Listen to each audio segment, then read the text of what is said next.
Pada kesempatan bahagia ini kita akan membahas tentang kisah Qarun, ya, salah satu tokoh, ya, kesesatan, ya, yang Allah sebutkan dalam Al-Quran, ya, orang kaya yang sangat kaya raya yang lupa untuk bersyukur kepada Allah Subhanahu wa taala, lantas Allah membinasakannya. Dan Qarun disebutkan dalam Al-Quran dalam beberapa ayat. Di antaranya dalam surat Ghafir, ya, Allah berfirman, "Walaqad arsalna Musa biayatina wa sultanin mubin ila fir'auna wa hamana wa qaruna faqalu sahirun kadzdzab." Sungguh kami telah mengutus Musa dengan ayat-ayat kami dan dengan keterangan yang nyata. Diutus kepada siapa? Ila fir'auna wa hamana wa qarun, kepada Fir'aun dan Haman. Haman adalah panglimanya Fir'aun, dan Qarun yaitu salah satu dari kaumnya Nabi Musa yang sangat kaya raya. Faqalu sahirun kadzdzab. Namun mereka berkata bahwasanya Musa adalah penyihir dan pendusta. Sini jelas bahwasanya Qarun mendustakan Nabi Musa alaihissalam dengan mengatakan Musa adalah penyihir dan pendusta. Ya, dalam ayat yang lain Allah Subhanahu wa taala berfirman, "Wa Qaruna wa Fir'auna wa Hamana wa laqad ja'ahum Musa bil bayyinati fastakbaru fil ardi wa ma kanu sabiqin." Dan juga Qarun, Fir'aun dan Haman, dan sungguhnya telah datang kepada mereka Musa dengan membawa bukti-bukti, keterangan-keterangan yang nyata, akan tetapi mereka berlaku sombong di atas muka bumi dan tiadalah mereka orang-orang yang luput dari kehancuran itu. Jadi Allah hancurkan mereka, baik Fir'aun maupun Haman maupun Qarun. Nah, Qarun ini secara khusus disebutkan oleh Allah kisahnya dalam surat Al-Qasas, ya, ayat 76 dan seterusnya. Ya, jadi kalau yang bawa Al-Quran silakan buka surat Al-Qasas surat ke-28, ya, ayat 76 hingga seterusnya. Allah Subhanahu wa taala berfirman tentang kisah Qarun, dan insyaallah saya akan membacakan kisah Qarun ini dari tafsir Ibnu Katsir. Dari tafsir Ibnu Katsir rahimahullahu taala. Allah Subhanahu wa taala berfirman, "Inna Qaruna kana min qaumi Musa fabagha 'alaihim wa atainahu minal kunuzi ma inna mafatihahu latanu'u bil usbati ulil quwwati idh qala lahu qaumuhu la tafrah innallaha la yuhibbul farihin."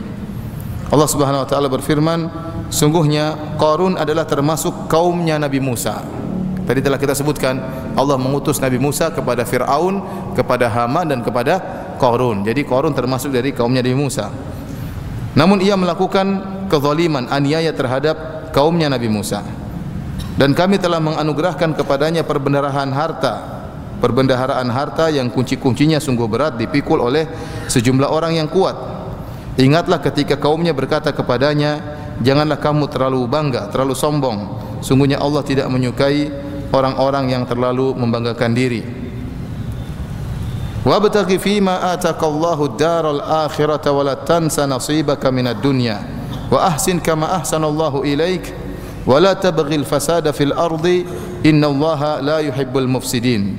Kata Allah Subhanahu wa taala, dan carilah pada apa yang telah dianugerahkan Allah kepadamu untuk mencari negeri akhirat, dan janganlah kamu melupakan kebahagiaanmu dari kenikmatan duniawi, dan berbuatlah baik kepada orang lain sebagaimana Allah telah berbuat baik kepadamu, dan janganlah kamu berbuat kerusakan di muka bumi, sungguhnya Allah tidak menyukai orang-orang yang berbuat kerusakan. Ikhwani fillah wa fiddin, azanillahu wa iyyakum. Siapakah Qarun ini? Ada dua pendapat di kalangan para ahli tafsir, di kalangan para salaf. Ibnu Abbas, ya, berkata, "Inna Qarun kana min qaumi Musa, qala kana ibnu ammihi." Ibnu Abbas berkata kana ibnu ammihi, bahwasanya Qarun adalah sepupunya Nabi Musa. Jadi anak dari pamannya Nabi Musa. Dan ini juga pendapat dari Ibrahim An-Nakhai dan Abdullah bin Harith bin Naufal dan Simak bin Harb dan Qatadah dan Malik bin Dinar wa Ibnu Jurayj dan yang lainnya.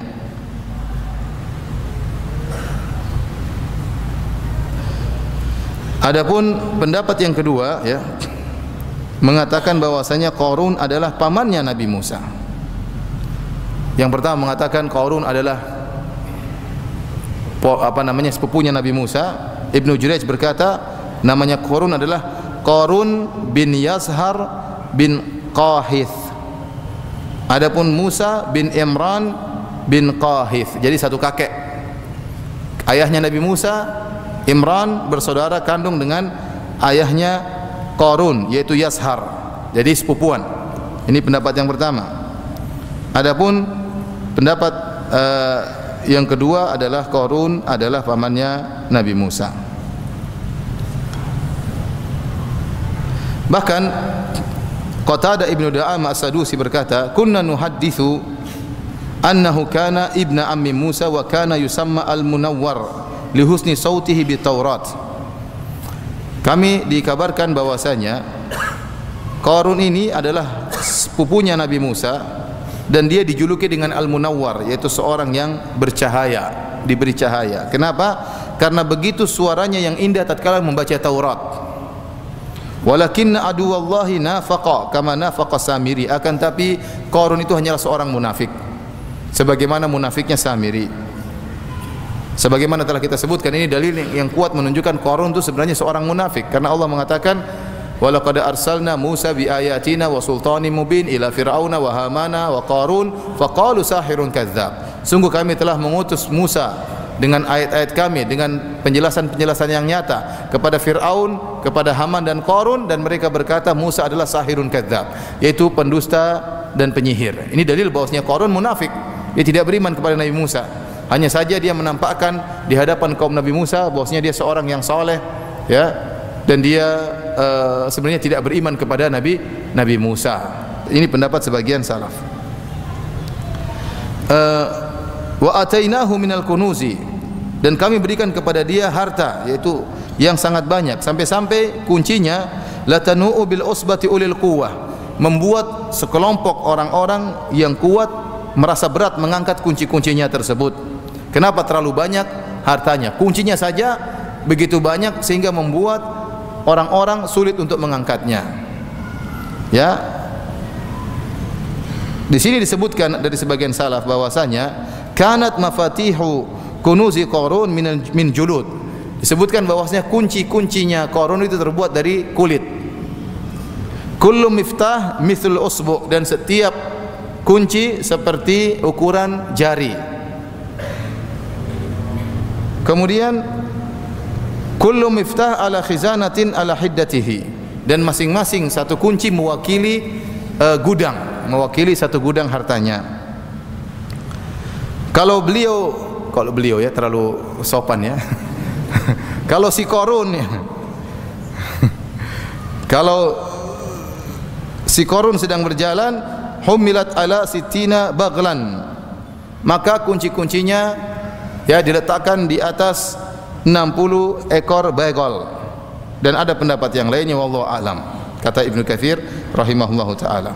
Jadi hartanya sangat banyak. Itu bayangkan ya, kuncinya saja kalau dipukul oleh banyak orang, laki-laki yang kuat-kuat 10 orang mikul pada merasa berat. Ini baru kuncinya ya.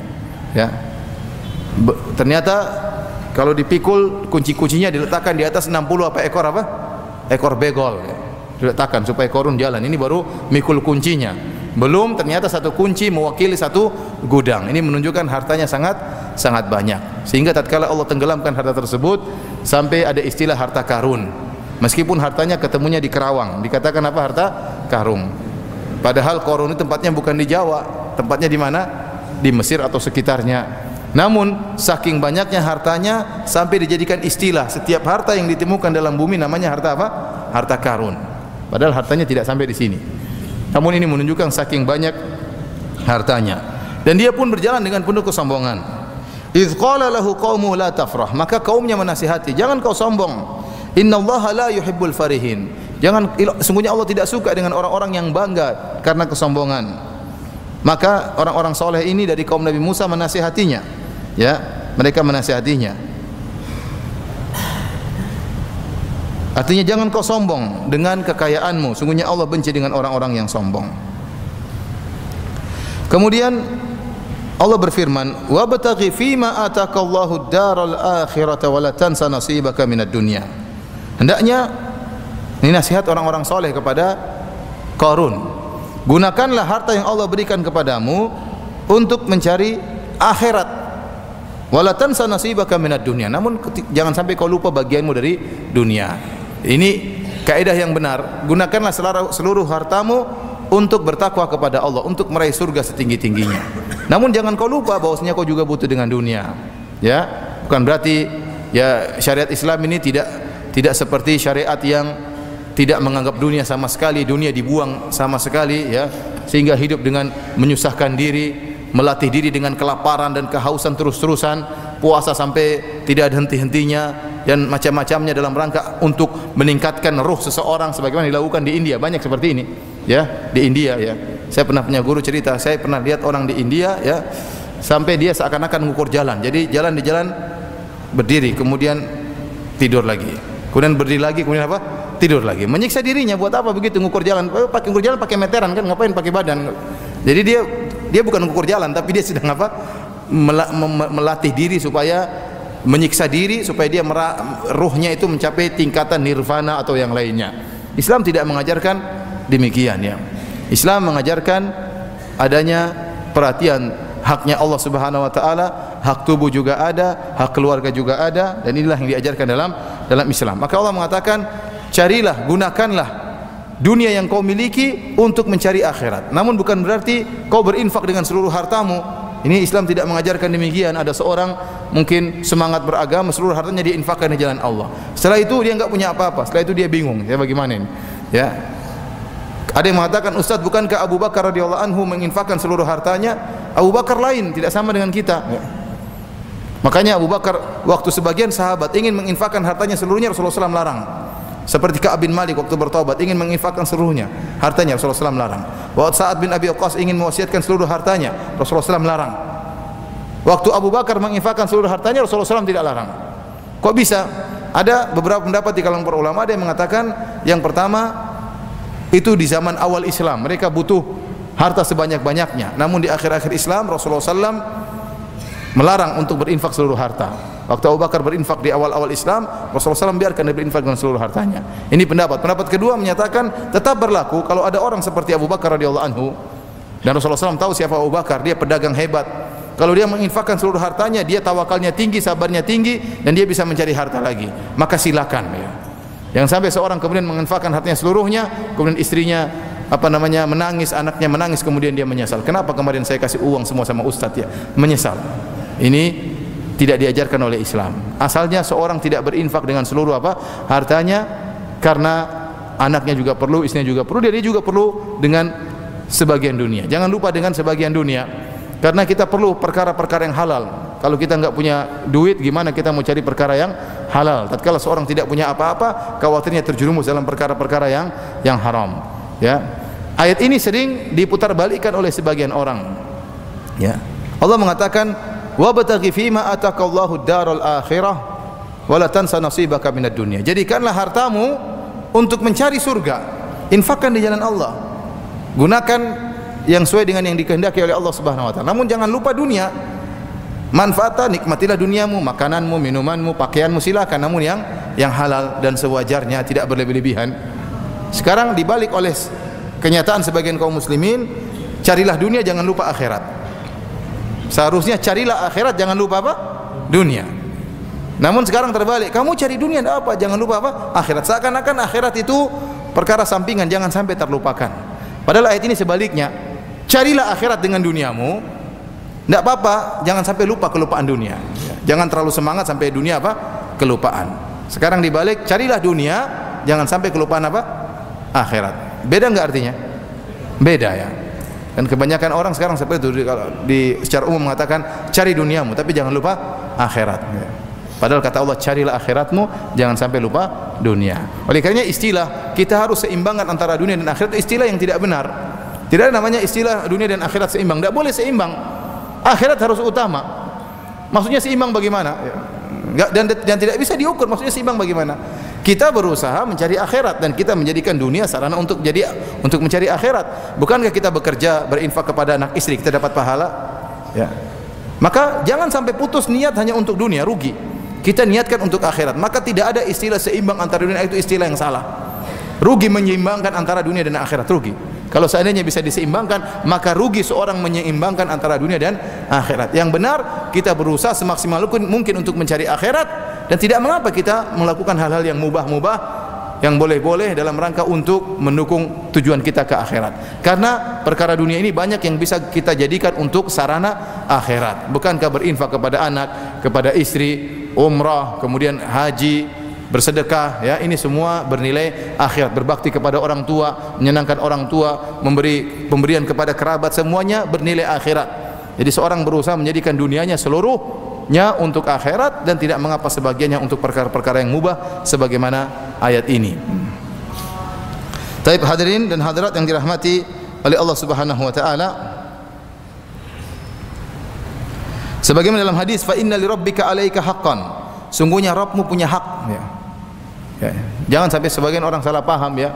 Dia terlalu berlebihan dalam satu porsi sehingga lupa untuk kewajibannya terhadap keluarganya. Sebagaimana kisah antara Abu Darda dengan Salman dalam Sahih Al-Bukhari. Tatkala Salman Al-Farisi yang mengunjungi Abu Darda, maka Salman melihat istrinya mutabadzila. Mutabadzila itu tidak rapi, kurang perhatian. Beda kalau seorang wanita menunggu istrinya, harusnya dia pakaiannya rapi, tapi istrinya Abu Darda kurang perhatian, pakaiannya kurang rapi.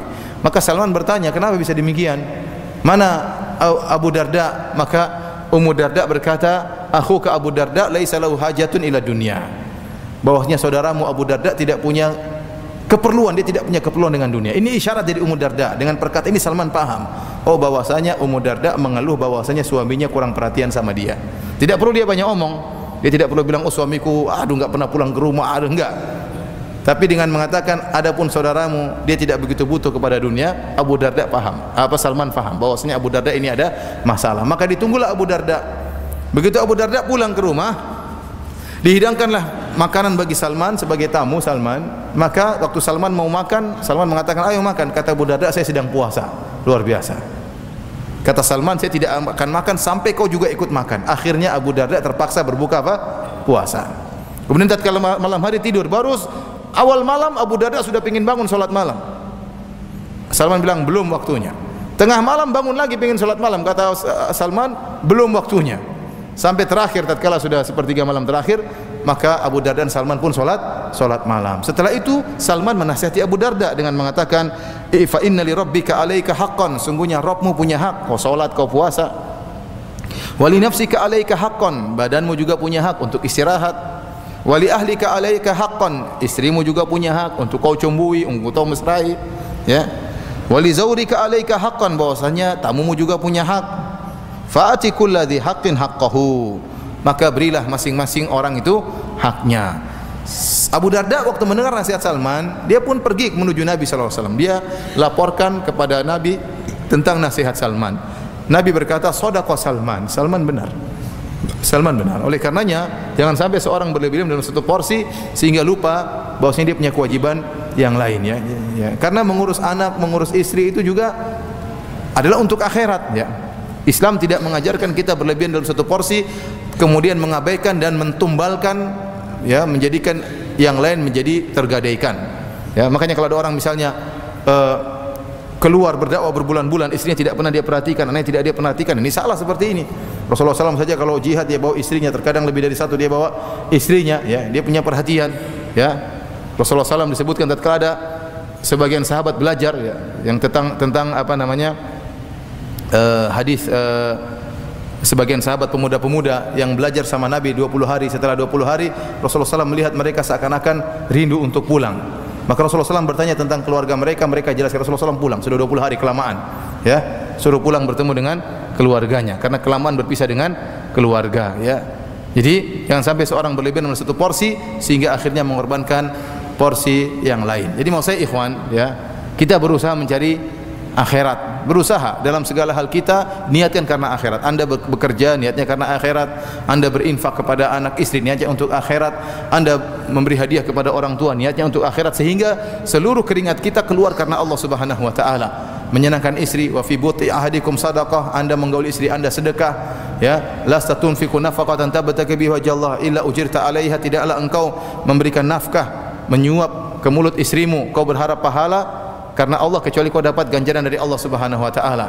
Ya, sampai luqmatal lati taj'aluhu fi imra'atik, sampai suapan yang kau berikan kepada mulut istrimu itu juga mendapatkan pahala. Jadi segala urusan dunia kita niatkan agar bernilai akhirat. Ya. Jadi jangan disangka bahwasanya ibadah cuma baca Quran, cuma ini, enggak, semuanya bernilai ibadah, ya. Karenanya di sini Qarun dibilangkan, dikatakan oleh, dinasihati oleh kaumnya Nabi Musa yang saleh, wa bataghi fima ataqallahu daral akhirah. Jadikanlah apa yang Allah berikan kepadamu untuk mencari akhirat. Berarti dunia itu sudah diberikan, dunia itu sarana untuk mencari apa? Akhirat. Ya tadi kita infakkan di jalan Allah, kita berikan kepada anak istri di jalan Allah, kita infakkan di hal-hal yang dicintai oleh Allah Subhanahu wa taala. Kemudian mereka menasihati juga, wa ahsin kama ahsanallahu ilaik. Ya, berbuat baiklah engkau kepada hamba-hamba Allah yang lain sebagaimana Allah telah berbuat baik kepadamu. Ya. Wala tabghi al-fasada fil ard, dan janganlah engkau ingin melakukan kerusakan di atas muka bumi. Yaitu dengan apa? Dengan kau menggunakan hartamu tidak sesuai dengan yang Allah atur, ya. Kau gunakan untuk maksiat, kau hamburkan sia-sia, ya. Kau membelikan harta yang tidak diperlukan. Ini semua bentuk melakukan kerusakan di atas muka bumi dan bentuk maksiat kepada Allah Subhanahu wa taala, ya. Kalau punya harta gunakan yang seperlunya, yang bermanfaat. Ya, jangan sampai berlebih-lebihan. Ya, sampai saya sering bercerita, saya pernah ditanya oleh seorang, "Ustaz, bolehkah saya ini sudah sedekah? Kemudian orang-orang miskin pun sudah saya kasih bantuan Ustaz, saya sudah bayar zakat. Bolehkah saya beli tas harganya 600 juta? Saya bilang tidak boleh. Ngapain beli tas 600 juta? Terlalu mahal, ya. 600 juta fungsinya buat apa? Apakah fungsinya luar biasa? Bisa nyimpan mobil dalam tas tersebut? Ya, enggak bisa kan? Ya paling juga tasnya kecil, harganya harusnya buat apa? Malu. Di samping rumah banyak orang miskin, banyak orang kesusahan, kemudian kita beli tas harganya 600 juta. Ini israf, berlebih-lebihan. Ini bentuk maksiat kepada Allah Subhanahu wa taala. Kata Allah, "Wa kulu washrabu wa la tusrifu." Makan dan minum jangan berlebih-lebihan. Ya, keluarkan hartamu tapi jangan berlebih-lebihan. Ente orang kaya boleh ente beli tas mahal, boleh. Namun jangan, ya ente orang kaya punya uang triliunan, bolehlah beli harga tas 30 juta. Mungkin enggak apa-apa bagi ente, ini orang kaya biasa. Tapi beli tas 600 juta buat apa? Kalau bukan untuk sombong. Ya. Tas 600 juta buat apa? Maka saya bilang hukumnya haram, tidak boleh. Ya, karena ini bentuk apa? Berlebih-lebihan. Makanya kata kata orang-orang soleh kepada Qarun, ya, wala tabghil fasada fil ard, jangan kau mencari kerusakan di atas muka bumi dengan berbuat keburukan kepada hamba-hamba Allah dan menggunakan harta tersebut tidak sesuai dengan yang diinginkan oleh Allah Subhanahu wa taala. Qarun waktu dinasihati, dia sombong. Dinasihati, jangan kau sombong, ya. Carilah hartamu untuk akhirat. Jangan gunakan hartamu sembarangan. Nasihat-nasihat yang bagus. Apa kata Qarun? Qala inna ma utituhu ala ilmin indi. Sungguhnya aku diberikan harta ini karena ilmu yang ada padaku. Maka Allah bantah, awalam ya'lam anna Allaha qad ahlaka min qablihi minal quruni man huwa ashaddu minhu quwwatan wa aktsaru jam'a. Tidakkah dia mengetahui bahwasanya Allah telah menghancurkan sebelum Qarun dari umat-umat sebelumnya, ada yang lebih hebat daripada Qarun, lebih kuat dan lebih banyak hartanya, namun dibinasakan oleh Allah Subhanahu wa taala. Wala yus'alu an dzunubihimil mujrimun, dan tidak perlu bertanya tentang dosanya orang-orang yang berbuat kezaliman. Allah Subhanahu wa taala dalam ayat ini menjelaskan tentang jawaban Qarun terhadap kaum yang menasihati dia kepada kebaikan. Dan dia mengatakan, saya ini diberi harta oleh Allah karena saya memiliki ilmu. Ya. Ibnu Katsir mengatakan, ada yang berpendapat Qarun mengatakan Allah mengetahui saya berhak untuk dapatkan harta ini. Jadi dia ujub. Dia mengatakan, kenapa saya dikasih harta oleh Allah? Karena Allah tahu saya berhak dapatkan harta ini. Ya. Jadi dia ujub, ya. Dia merasa karena dia memang berhak. Kenapa? Karena Allah cinta kepadaku. Dan ini sangat berbahaya karena ini bentuk ujub. Dan ini pendapat yang dipilih oleh Hafidz Ibnu Katsir rahimahullah. Adapun ada pendapat lain dari sebagian salaf mengatakan, Qarun mengatakan, innama utituhu ala ilmin indi, saya itu bisa punya harta banyak karena saya punya ilmu, yaitu saya punya ilmu kimia yang bisa merubah logam biasa menjadi emas sehingga harta saya banyak. Namun ini dibantah oleh Hafidz Ibnu Katsir rahimahullah dalam tafsirnya, ya, karena kata Ibnu Katsir, ya, tidak mungkin ada seorang bisa merubah hakikat suatu menjadi yang lain kecuali hanya Allah Subhanahu wa taala. Tidak mungkin batu bisa dirubah jadi emas kecuali yang merubahnya siapa? Allah Subhanahu wa taala. Manusia tidak akan sampai ilmunya sampai ilmu demikian batu dirubah menjadi emas. Adapun Qarun dikatakan bisa merubah batu menjadi emas atau bisa merubah besi menjadi emas, maka ini tidak benar. Karena yang bisa melakukannya hanyalah Allah Subhanahu wa taala, ya. Oleh karenanya Allah Subhanahu wa taala dalam hadits qudsi mengatakan, "Wa man azlamu mimman dhahaba yakhluqu ka khalqi falyakhluqu dzarratan." Siapakah yang lebih zalim tatkala Allah mencela orang-orang yang tukang foto, tukang gambar makhluk bernyawa dan tukang pahat makhluk bernyawa, tukang patung. Kata Allah, dan siapa yang lebih zalim dari orang-orang yang ingin mencipta seperti ciptaanku?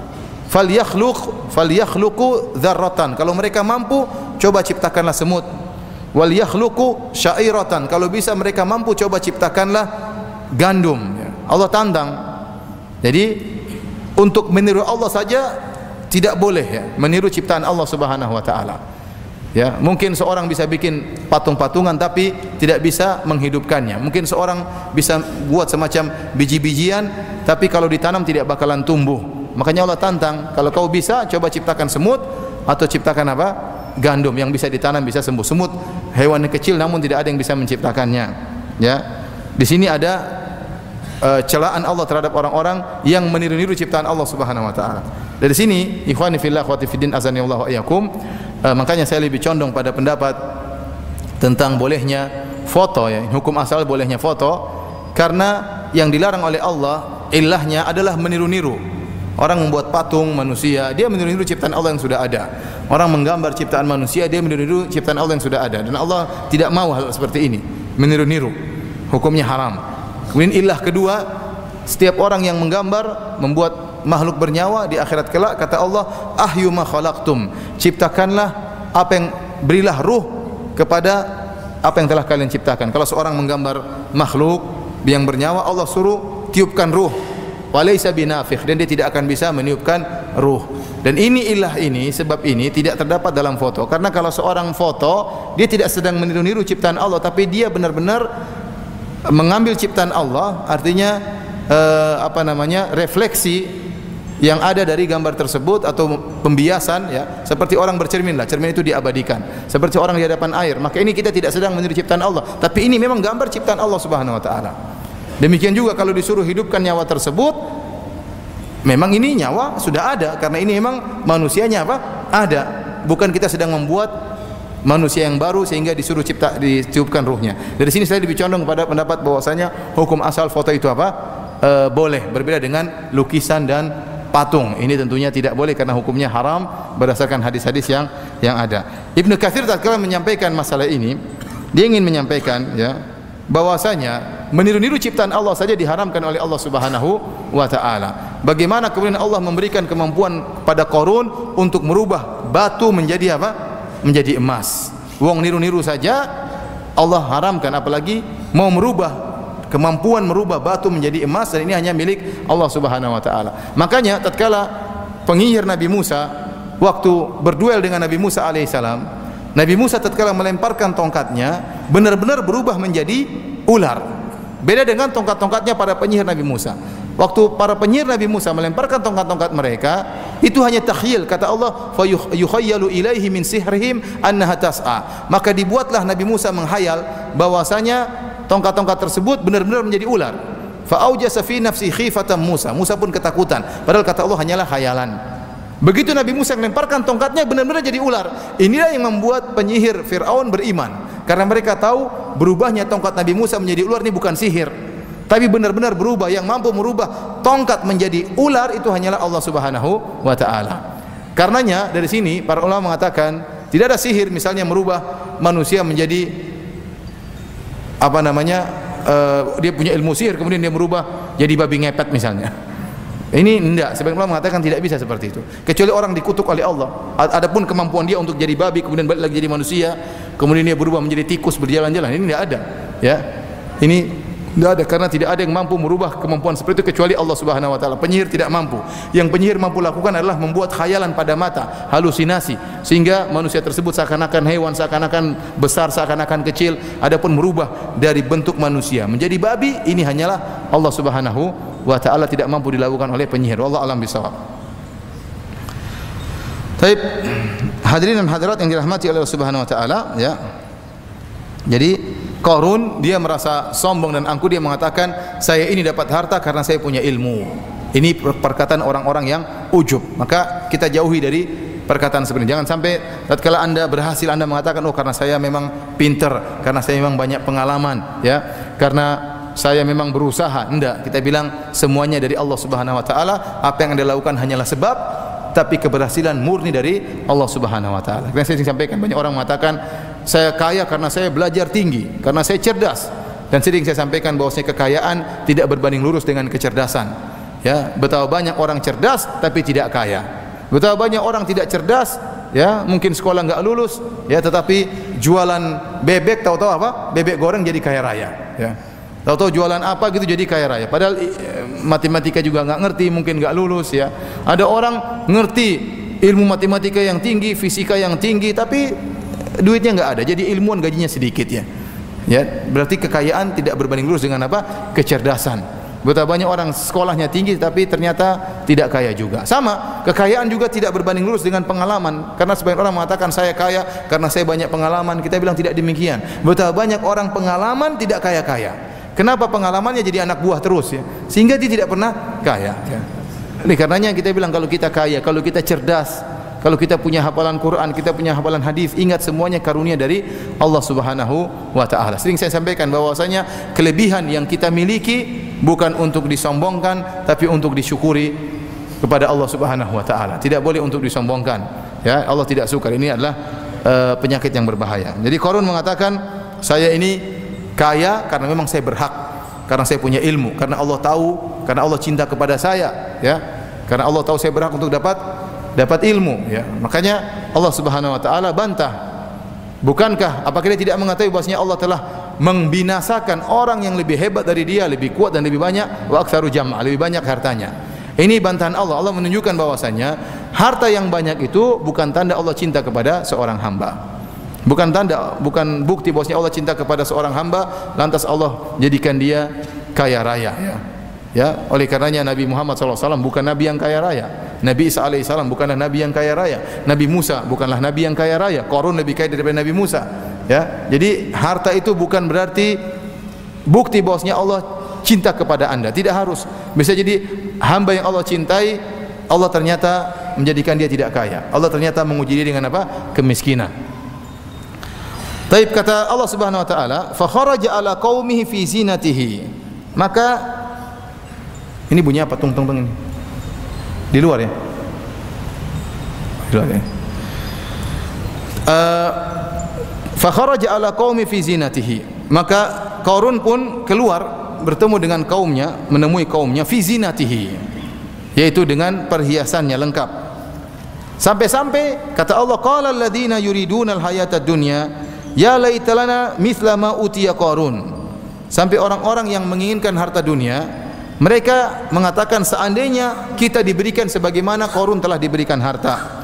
Innahu ladzu hadzin azim. Sungguhnya Qarun telah mendapatkan bagian yang besar. Jadi mereka sampai membuat orang banyak cemburu, ingin seperti Qarun punya harta yang banyak. Wa qala alladziina utul ilma. Maka orang-orang yang diberi ilmu mereka menegur, wailakum thawabullahi khairun liman amana wa amila salihan. Celaka kalian, sungguhnya pahala Allah lebih baik bagi orang yang beriman dan beramal saleh. Wala yulaqaha ila sabirun, dan tidak ada yang bisa, ya, mendapatkan hal ini, meyakini bahwasanya pahala Allah jauh lebih baik daripada perkara dunia kecuali orang-orang yang sabar. Saya ulangi, wala yulaqaha ila sabirun, tidak ada orang yang meyakini bahwasanya pahala Allah jauh lebih baik daripada perkara dunia kecuali orang-orang yang sabar. Kebanyakan orang tidak sabar, kebanyakan orang ingin mendapatkan ganjaran duniawi sekarang karena itu yang terlihat, itu yang dirasakan. Adapun ganjaran Allah suatu yang tidak kelihatan, sehingga mereka tidak sabar. Adapun orang yang sabar mengetahui bahwasanya ganjaran Allah lebih besar, jauh lebih besar, tidak bisa dibandingkan dengan dunia, maka dia akan bersabar dengan, ya, kesulitan hidup yang dia rasakan.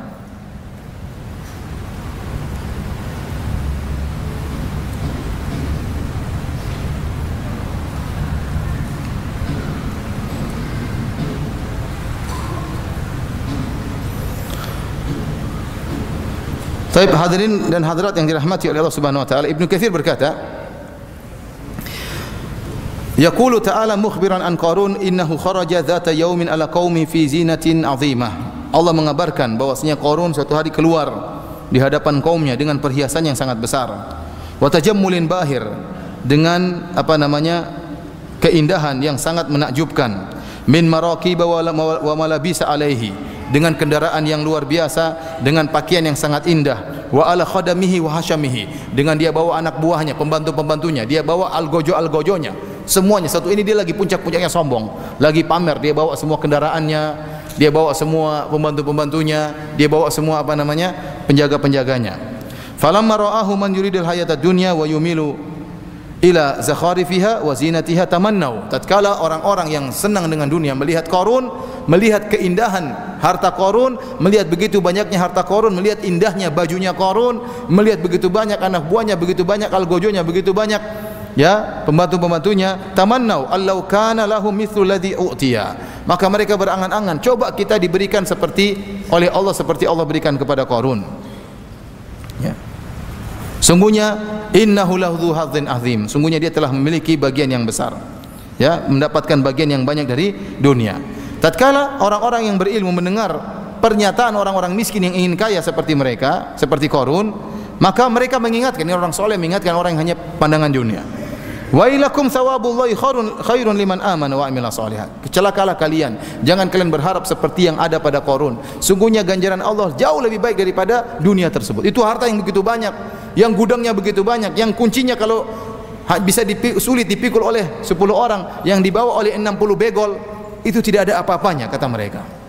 Pahala Allah jauh lebih besar. Bagaimana tidak, kata Nabi sallallahu alaihi wasallam, rakaatul fajri khairum minad dunya wa ma fiha. 2 rakaat sebelum subuh lebih baik daripada dunia dan seisinya. 2 rakaat sebelum subuh ini pahalanya lebih banyak dari pahalanya Qarun, daripada hartanya Qarun nanti di akhirat. Tidak bisa dibandingkan dengan hartanya Qarun, tidak ada apa-apanya.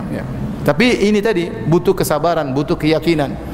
Wa ma yulaqaha illa sabirun. Tidak ada yang bisa meyakini hal ini kecuali orang-orang yang sabar. Bukankah dalam hadis qudsi Allah telah berfirman, a'datu li ibadiyas salihin ma la ainun ra'at wa la udhunun sami'at wa la khatar ala qalbi bashar. Aku telah siapkan bagi hamba-hambaku yang saleh di surga kelak kenikmatan yang tidak pernah dilihat, tidak pernah didengar, bahkan tidak pernah terbetik dalam hati. Jadi kenikmatan di surga itu ada 2 model. Kenikmatan yang kita tidak pernah lihat tapi kita pernah dengar. Di antaranya apa? Kita pernah dengar tentang sungai di surga. Kita dengar tapi kita enggak tahu. Kita dengar sungai tersebut ada sungai susu, ada sungai madu, ada sungai khamr, ada sungai air segar. Kita dengar tentang buah-buahan. Buah-buahan di surga tidak pernah berhenti, tidak pernah terputus, mudah dijangkau, mudah dimakan. Kita dengar tentang pembantu-pembantu di surga yang mereka berjalan mengelilingi penghuni surga sambil membawa minuman, tinggal dituang, kita tinggal minum. Kalau masuk surga, kita dengar juga di surga bahwasanya ada bidadari-bidadari yang luar biasa, namun tidak pernah kita lihat, dan tidak bisa kita bayangkan. Ada kenikmatan-kenikmatan yang tidak pernah kita dengar, juga tidak pernah terbetik dalam hati, juga tidak pernah.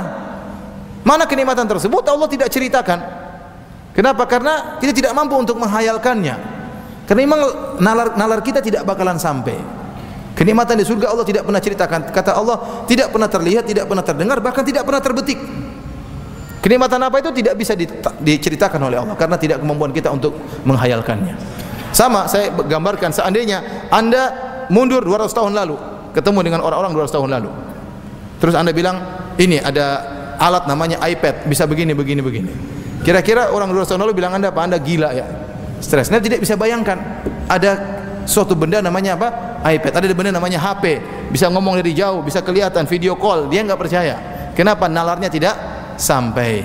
Nah, Allah Subhanahu wa taala menyembunyikan amalan ganjaran-ganjaran tersebut yang ada di surga yang tidak pernah terbetik dalam hati kita.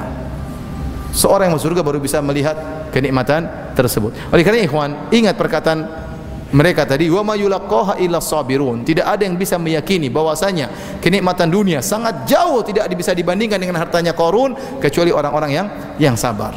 Saya sering sampaikan, seandainya Allah tampakkan kenikmatan dunia bagi kita, kita lihat dengan kasat mata secara langsung, tentunya semuanya akan beriman. Seandainya Allah pajang bidadari di depan masjid ini, bidadari dikeluarkan 5 menit saja kita suruh lihat, sudah semuanya besok bertobat, tidak ada yang mau kerja lagi, semua pengen baca Quran.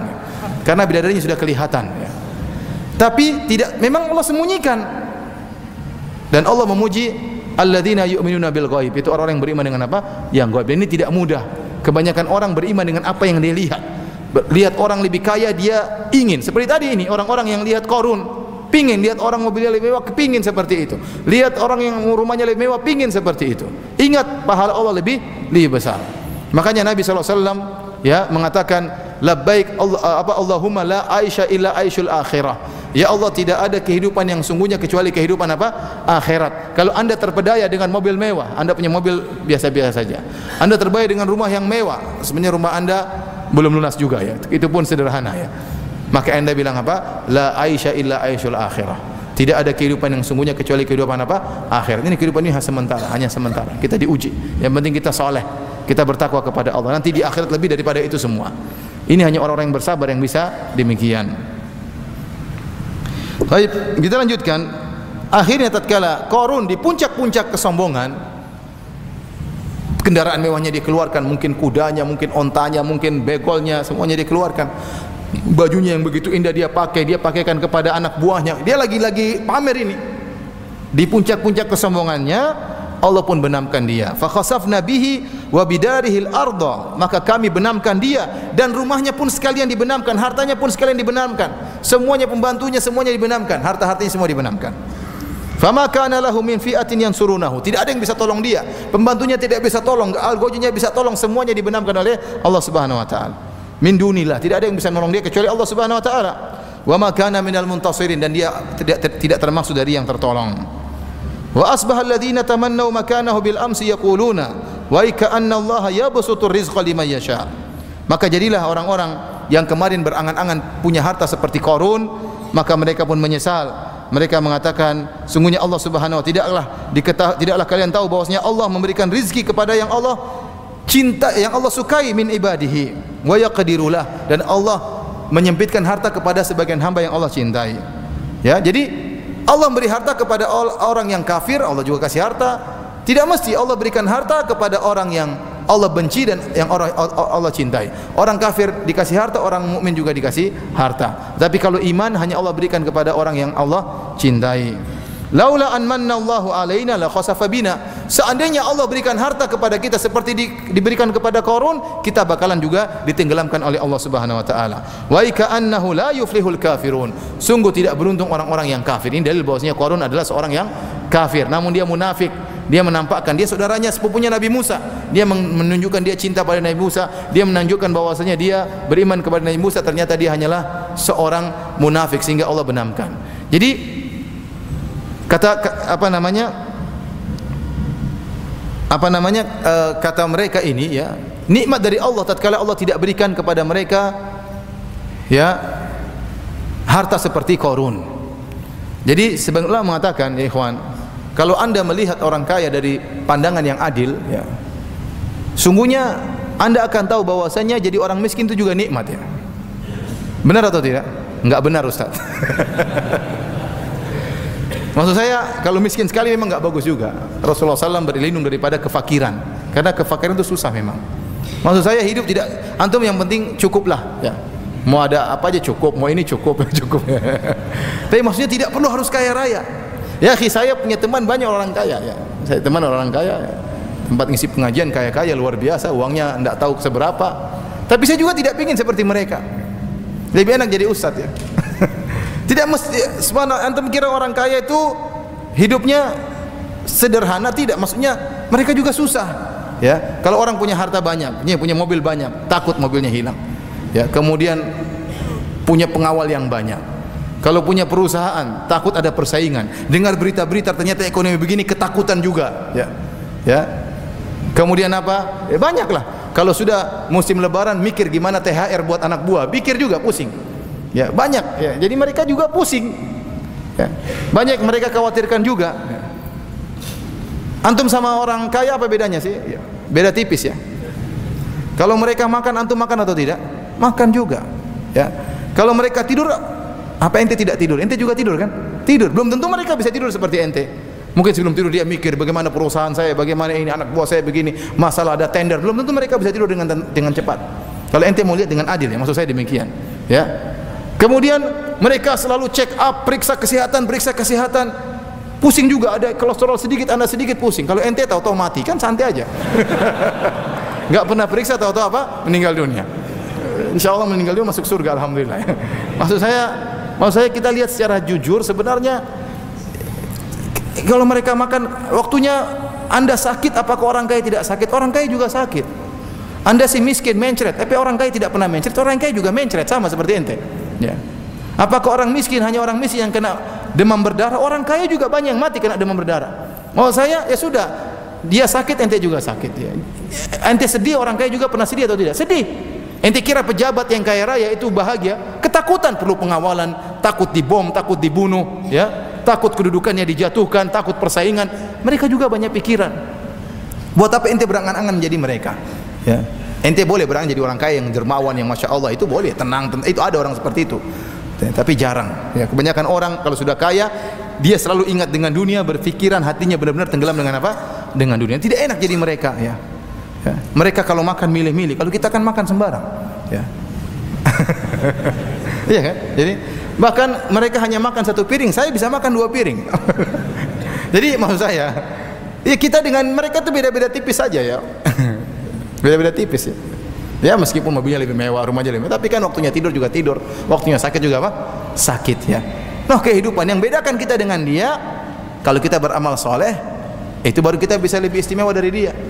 Tapi kalau kita sudah miskin juga malas beribadah, ya repot seperti itu. Nanti miskin di dunia, miskin juga di akhirat ya. Repot. Makanya saya katakan bahwasanya ya, ini mereka mengatakan kita diberi nikmat oleh Allah tatkala tidak dikasih harta seperti Qarun. Kenapa kalau dikasih harta seperti Qarun bisa lupa diri, akhirnya apa? Akhirnya sombong dan ditenggelamkan oleh Allah Subhanahu wa taala. Ya. Sombong itu Ibnu Katsir menyebutkan hadis-hadis yang menjelaskan bagaimana orang dibenamkan dalam bumi. Jadi Qarun dibenamkan dalam bumi, dibenamkan dalam bumi ya. Di antaranya seorang bisa dibenamkan dalam bumi karena kesombongan, karena pakaiannya. Kata Nabi sallallahu alaihi wasallam, "Bainama rajulun yajurru izarahu idh khusifa bihi, fa huwa yatajaljalu fil ardi ila yaumil qiyamah." Tatkala ada seorang yang dia berjalan di atas muka bumi sambil menjulurkan pakaiannya, sambil menjeret-jeret tanah karena sombong. Dia ingin tunjukkan, saya punya kain banyak nih, kain saya sampai apa namanya menjeret-jeret di apa di tanah ya, sombong. Maka Allah tenggelamkan dia dalam bumi. Kenapa? Karena kesombongan dalam hatinya. Ya, Rasulullah SAW juga bersabda, "Bainama rajulun fi man kana qablakum kharaja fi burdaini akhdaraini yakhtalu fihima, amara Allahul arda fa akhadhathu fa innahu la yatajaljalu fiha ila yaumil qiyamah." Dan kalau ada seorang laki dari sebelum kalian, dia berjalan di atas 2 pakaian hijau, pakaian yang dia sombong dengan pakaian tersebut. Gara-gara pakaian tersebut dia sombong dengan 2 pakaian tersebut, Allah perintahkan bumi untuk menelannya sampai dia digoncangkan dalam bumi sampai hari kiamat kelak. Jadi hati-hati, pakaian juga bisa bikin apa? Sombong. Harta bisa bikin sombong. Ya. Apa kata Allah Subhanahu wa taala ya? Bahwasanya manusia ya kalau sudah istaghna, kalau dia sudah merasa sudah cukup, maka dia pun apa? Tagha ya. Maka dia pun berbuat berlebih-lebihan ya. Ar-ra'ahu istaghna, tatkala dia innal insana la yatgha, sungguhnya manusia itu berbuat berlebih-lebihan. Kapan ar-ra'ahu istaghna? Tatkala dia merasa dirinya sudah apa? Sudah berkecukupan. Ini bisa buat orang sombong. Nah, saya katakan sombong ini akhlak yang sangat buruk yang membuat Firaun tenggelam. Kenapa dia sombong dengan hartanya dan kekayaannya ya? Dengan anak buahnya dia sombong. Demikian juga kalau ada orang sombong ya dengan pakaiannya bisa tenggelam di dunia. Demikian juga orang sombong dengan jabatannya, orang sombong dengan rumahnya, orang sombong dengan mobilnya. Hati-hati, kalau Anda kaya punya mobil yang mewah, perhatikan hati Anda jangan sampai apa? Sombong. Karena mudah sekali orang sombong dengan mobil. Dia punya mobil harganya 2 miliar misalnya, kemudian jalan di kampung. Gimana perasaannya pulang hari lebaran bawa mobil apa? Harganya 2 M. Padahal masih baru bayar 100 juta, sisanya masih nyicil ya. Tapi dia pulang, nekat-nekat pulang ke kampung, kemudian pakai mobil harganya 2 M ya. Ini bahaya sekali seperti ini.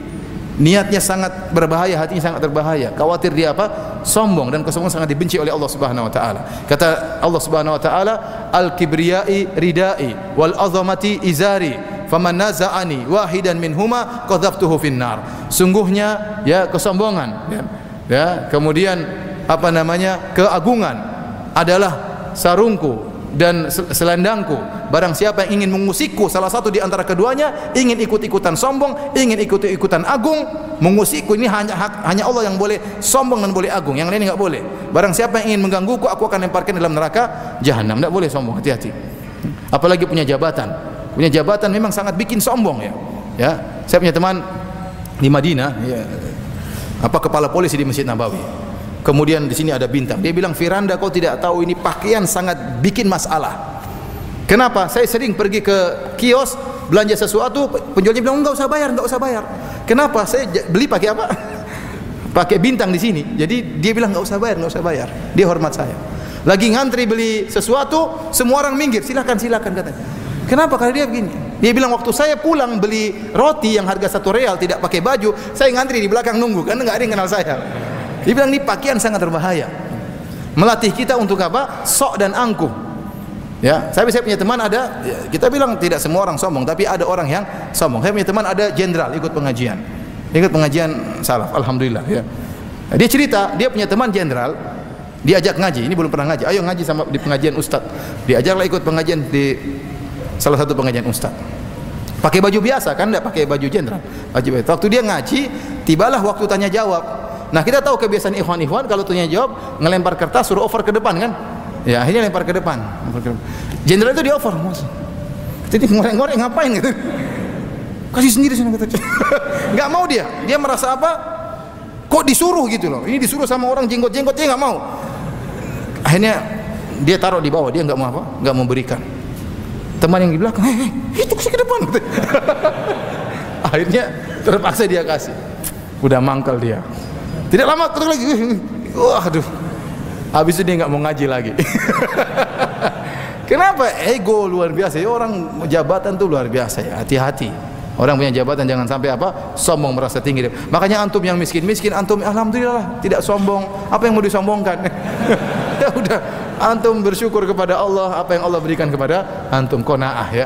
Ini mau saya lihat. Mereka bersyukur tidak diberikan harta seperti Qarun. Kalau diberikan harta mungkin sombong, ditenggelamkan dalam bumi sebagaimana Qarun ditenggelamkan dalam bumi. Baik. Ibnu Katsir rahimahullah menyebutkan apa sebab Qarun dibenamkan oleh Allah Subhanahu wa taala. Ya, dari riwayat-riwayat para salaf ya. Ada yang mengatakan bahwasanya Qarun pernah datang kepada seorang wanita pezina karena Qarun ini hasad kepada Nabi Musa. Qarun hasad, ini sepupu, biasanya saling apa? Saling hasad-hasatan, kerabat. Dan ini sangat berbahaya kalau bermusuhan sama orang dekat. Seharusnya yang dipersangkakan dari Qarun harusnya bantu Nabi Musa, harusnya dukung Nabi Musa karena dia kerabat Nabi Musa. Bukankah seorang bangga kalau ada kerabatnya jadi hebat, dia ikut bangga, tapi kenyataannya tidak. Qarun ternyata malah hasad kepada Nabi Musa. Ya. Karena Nabi Musa dihormati dan Qarun ingin juga dihormati dengan hartanya. Maka disebutkan dalam buku tafsir, Qarun ketemu dengan wanita pezina. Kemudian Qarun kasih harta sama dia. "Wahai wanita pezina, kamu mengaku telah digoda oleh Musa." Maka datanglah wanita tersebut waktu Nabi Musa sedang di hadapan kaumnya, lagi banyak orang. Maka akhirnya datanglah wanita tersebut ya, dan Nabi Musa sedang membaca Taurat di hadapan umatnya, di hadapan kaumnya. Maka wanita ini berkata, "Ya Musa, innaka fa'alta bi kadza wa kadza." Wanita pezina mengatakan, "Wahai Musa, kau sudah gauli saya, kau sudah ginikan saya begini dan begitu." Falamma qalat dzalika fil mala' li Musa alaihi salam ur'ida minal faraq. Tatkala mendengar hal tersebut, Nabi Musa kaget, saking takut, saking terkejut mendengar pernyataan seperti ini. Kok bisa ada perempuan perzina ngaku digauli oleh Nabi Musa alaihissalam. Wa aqbala alaiha. Kemudian Nabi Musa ba'da ma shalla rak'ataini. Nabi Musa pun salat 2 rakaat. Setelah itu dia balik menghadap wanita tadi. Nabi Musa berkata, "Unsyudiki billahi alladzi faraqal bahra wa anjakum min fir'aun wa fa'ala kadza wa kadza lama akhbartani billadzi hamalaki ala ma qulti." Nabi Musa mengatakan, "Saya bersumpah dengan nama Allah, dengan nama Allah yang telah membelah lautan, yang telah menyelamatkan kalian menyeberang lautan, yang telah begini, yang telah begini, yang telah." Nabi Musa menyebutkan mukjizat-mukjizatnya yang Allah turunkan mukjizat tersebut melalui tangan Nabi Musa, melalui tongkat Nabi Musa. Nabi Musa ingatkan dia, saya bertanya kepada engkau wahai sang wanita, demi Allah yang telah membelah lautan, yang telah menyelamatkan kita, yang telah begini, yang telah begini, yang telah begini. Siapa yang nyuruh kau melakukan demikian? Siapa yang suruh kau ngomong seperti ini?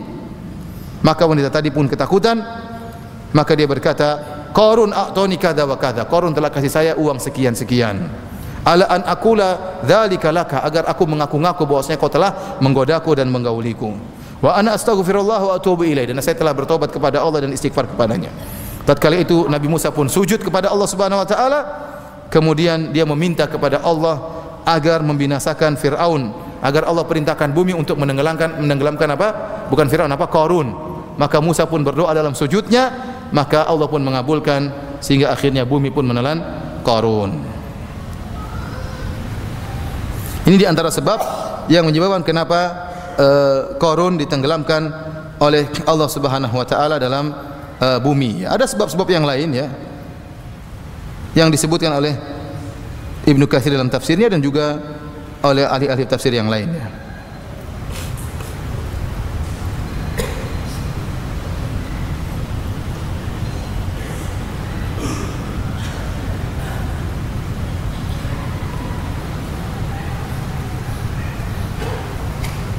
Setelah itu Allah Subhanahu wa taala berfirman, ya, jadi sebagian ulama mengatakan hati-hati ya. Orang dekat itu terkadang mengetahui rahasia-rahasia kita. Tatkala dia kemudian memusuhi kita sangat berbahaya. Kenapa? Dia mengetahui tempat-tempat titik-titik lemahnya kita. Tidak diduga oleh Musa, ternyata Qarun sepupunya sendiri atau pamannya sendiri ternyata memusuhi dia. Ini perkara yang sangat menyedihkan. Oleh karena hati-hati, kadang kita harus berhati-hati juga dengan orang yang dekat dengan kita. Tidak semua rahasia kemudian kita sebarkan kepada teman dekat kita. Khawatir suatu saat setan masuk dalam hatinya, bermusuhan dengan kita, mulai dia bongkar segala apa keburukan kita, dia jatuhkan kita. Hati-hati. Maka kata Nabi SAW, ahbib habibaka haunan ma asa ayyakuna baghidaka yauman ma.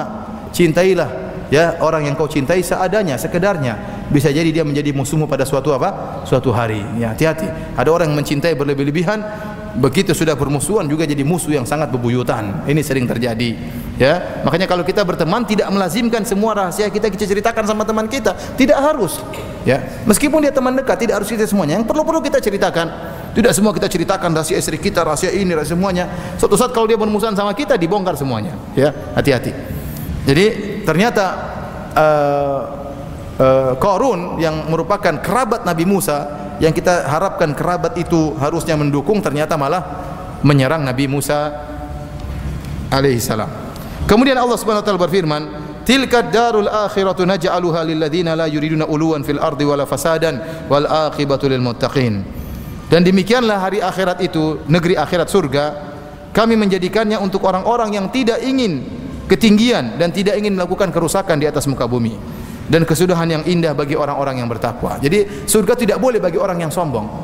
Sombong itu tempatnya di neraka jahanam. Allah sering sebutkan ya tentang neraka jahanam, kata Allah, wa bi'sa maswal mutakabbirin, fa bi'sa maswal mutakabbirin. Neraka itulah tempatnya orang-orang sombong. Iblis sombong, makanya masuk neraka jahanam. Firaun sombong, masuk neraka jahanam. Qarun sombong, masuk neraka jahanam. Sombong itu perkara yang sangat dibenci oleh Allah Subhanahu wa taala. Ingin mengusik hak murni Allah. Sombong itu hanya boleh Allah, karena Allah yang boleh sombong. Dia yang menciptakan segala sesuatu, segala milik Allah Subhanahu wa taala. Ente apa yang ente sombongkan? Ya, semuanya adalah titipan dari Allah Subhanahu wa taala. Harta yang ente miliki titipan dari Allah. Bisa sekali-sekali Allah sewaktu-waktu Allah cabut dari Anda. Maka jangan Anda sombongkan. Allah tidak suka dengan orang yang sombong. Makanya kata Nabi SAW, man kana fi qalbihi la yadkhulul jannata man kana fi qalbihi mithqalu dzarratin min kibar. Tidak akan mau surga orang dalam hatinya ada sebesar zarrah kesombongan. Sombong sedikit saja tidak boleh. Dan saya selalu ingatkan, hati-hati. Sombong bisa karena jabatan, sombong bisa karena harta, sombong bisa karena kedudukan, sombong karena bisa nasab, bisa karena nasab. Saya keturunan raja. Ya, ada orang begitu, saya keturunan raja loh. Kerajaannya mana? Sudah hancur lebur, tapi saya masih keturunan raja. Ya. Darah saya biru. Kita dari biru. Ya, rajanya kecuali ente sombong mungkin kerajaannya masih ada. Kerajaannya sudah apa? Sudah hilang. Ya. Kemudian ente masih apa? Sombong ya. Ya, saya sempat kemarin menelusuri nasab saya, ketemu kakek saya, buyut saya ya. Buyut saya ya sampai didatangkan buku nasab tebal ini, ada om saya bawa ya. Karena dari buyut saya punya istri dua ya. Dari istri pertama anaknya banyak, istri kedua juga anaknya banyak. Terus kakek saya punya istri juga dua. Ya, dari istri yang pertama anaknya banyak, dari istri yang kedua juga anaknya banyak. Bapak saya juga kawin 2 kali ya. Jadi buyut saya poligami, kakek saya poligami, bapak saya poligami, tapi poligami tidak keturunan. Yang keturunan itu diabetes ya. Jadi ternyata banyak, saya lihat banyak ya. Kemudian akhirnya kebetulan saya di Banjarmasin ada orang Bugis. Saya bilang, telepon dulu ke tante saya masih hidup di Sengkang sana di Bugis. Coba telepon. Teleponlah orang ini, ikhwan. Telepon ngobrol sama tante saya mungkin 15 menit. Saya bilang, apa kesimpulannya? Apa yang tadi ngomong 15 menit lama? Oh, Ustadz ini ternyata keturunan raja. Saya keturunan raja. Ustadz ini gelarnya peta katanya. Ada namanya Andi, ada namanya peta, ada namanya apanya, macam-macam lah gelar. Saya nggak ngerti juga. Tapi kerajaannya sudah hancur ya. Terus apa yang mau dibanggakan?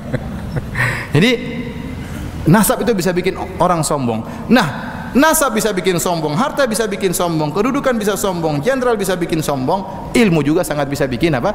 Sombong. Hati-hati, ada orang sombong dengan apa? Ilmunya, sombong dengan gurunya. Saya belajar sama syekh yang banyak, saya belajar di luar negeri, saya begini, sombong. Ini tidak ada manfaatnya, sama bisa tenggelam seperti Qarun. Sama sebabnya, ujungnya sama, sombong, sebab bisa berbeda-beda. Orang bisa sombong karena nasab, bisa sombong karena harta, bisa sombong karena kedudukan, bisa sombong juga karena ilmu. Makanya ikhwan hati-hati ya, antum jangan sampai sombong ya. Ilmu baru pas-pasan kemudian sombong ngapain ya? Ya, tidak tahu bahasa Arab kemudian sombong ngapain ya? Ya. Ada yang bilang sama saya, Ustadz, saya kenapa belajar agama? Saya kok mulai rasa sombong. Saya bilang, ngapain itu sombong? Sombong tidak pada tempatnya. Quran tidak hafal kok sombong. Bahasa Arab tidak tahu kok sombong. Lihat di Madinah, anak-anak kecil sudah bisa bahasa Arab, mereka tidak sombong. Ente baru sekarang mulai sombong. Makanya buat apa sombong? Tidak tempatnya. Sombong ini baru lihat bagaimana nasib Qarun. Dan Allah mengatakan, tilka darul akhiratu naj'aluha lil ladzina la yuriduna ulwan fil ardi. Kami jadikan surga itu bagi orang yang tidak ingin sombong. Yang mau sombong tidak tempat surga, neraka tempatnya. Fabi'sa mathwal mutakabbirin. Demikianlah tempat kembali bagi orang sombong, neraka jahanam. Sebagaimana iblis, nenek moyang mereka yang masuk neraka karena kesombongan. Wal aqibatu lil muttaqin, dan kebaikan bagi orang yang bertakwa. Kemudian Allah mengatakan, man jaa'a bil hasanati falahu khairun minha. Wa man jaa'a bis sayyi'ati fala yujzal ladzina amilu sayyi'ati illa ma kanu ya'malun. Barang siapa yang melakukan kebajikan, maka dia akan diberi balasan lebih baik daripada kebajikan tersebut. Minimal satu kebaikan dilipat gandakan oleh Allah 10 kali lipat, dan bisa lebih daripada itu. Adapun keburukan hanya dilipatkan 1 lipat saja. Ya, dan ini diantara kebaikan Allah Subhanahu Wa Taala. Anda kalau berbuat baik dilipat gandakan 10 kali lipat. Kalau Anda berbuat salah cuma 1 kali lipat. Ini menguntungkan kita tatkala kita ditimbang nanti hari kiamat. Ini rahmatnya Allah dan baiknya Allah Subhanahu Wa Taala. Nah, kalau kebaikan yang 1 kali lipat di 1 dibanding 10 kali lipat, bahkan bisa lebih dari itu, kata Ibnu Katsir, tergantung dari amalannya, tergantung daripada imannya, tergantung dari manfaatnya, bisa lebih dari 10 kali lipat. Ente berinfak tatkala ternyata uang ente tidak begitu banyak, namun ente paksa untuk berinfak, ini pahalanya beda. Ente berinfak kepada orang yang lagi sangat membutuhkan, lagi banget butuh dengan rasa ente infak, ini juga pahalanya apa? Beda. Infak tatkala iman lagi tinggi juga berbeda. Ya, oleh karenanya minimal 10 kali lipat. Nah, kalau pahala dilipatkan 10 kali lipat, sementara maksiat cuma 1 kali lipat, kemudian ternyata setelah ditimbang akhirat ente masih kalah, ternyata lebih berat kemaksiatan, maka ini memang sudah parah sekali, ya. Sudah sangat parah sekali. Memang berhak untuk masuk neraka apa? Jahanam. Wal iyadzu billah. Oleh karenanya kita berlindung dari neraka jahanam, dan kita berdoa semoga Allah menjauhkan kita dari sifat apa? Kesombongan. Demikianlah ikhwan dan akhwat yang dirahmati Allah Subhanahu wa taala.